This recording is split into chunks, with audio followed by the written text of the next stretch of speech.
everyone, my name is Rachel Siwayomuno, and today in this video I'm gonna be sharing with you my journey so far during the environmental elective course.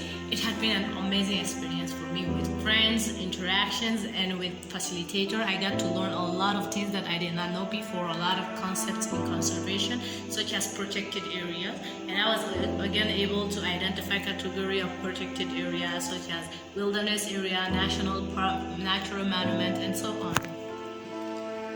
So in the same context, I was also able to understand that fauna and flora means animals in nature, and also the different category of habitats such as aquatic habitat and terrestrial habitats. So I also understood that the governance of conservation involves a lot of people such as government, private sectors, NGOs, development partners, and so on. Amazing when I came to understand the inequalities that were existing in conservation, and those inequalities were usually in the place of roles and responsibility, access and control over resources, and knowledge based.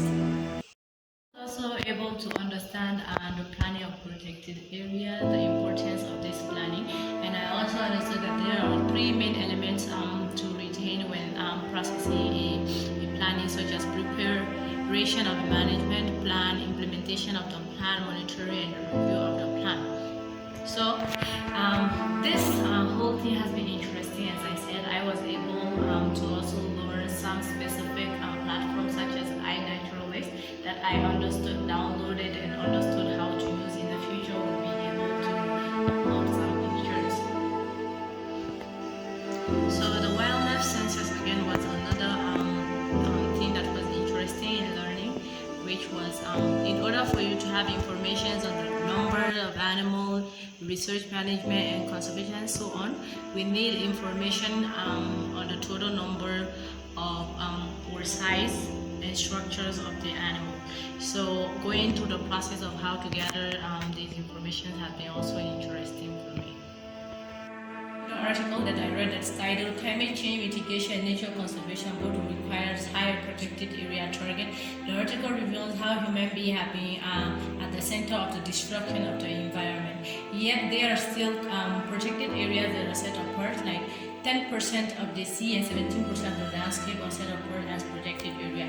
But this percent is still not enough in mitigating climate change in the world. So in order to succeed to mitigate climate change, the article requests that 30% of the land and also of the sea be set apart as protected area.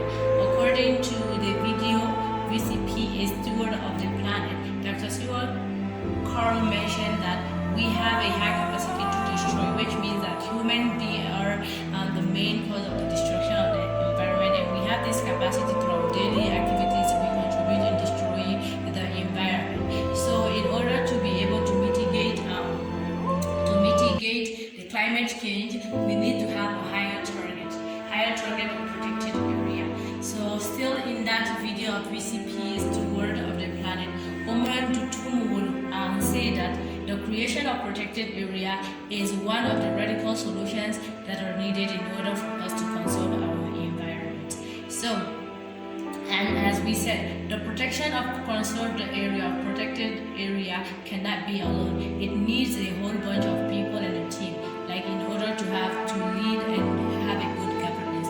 So in order to do that, we need to include communities who are living around this protected area by giving them responsibility.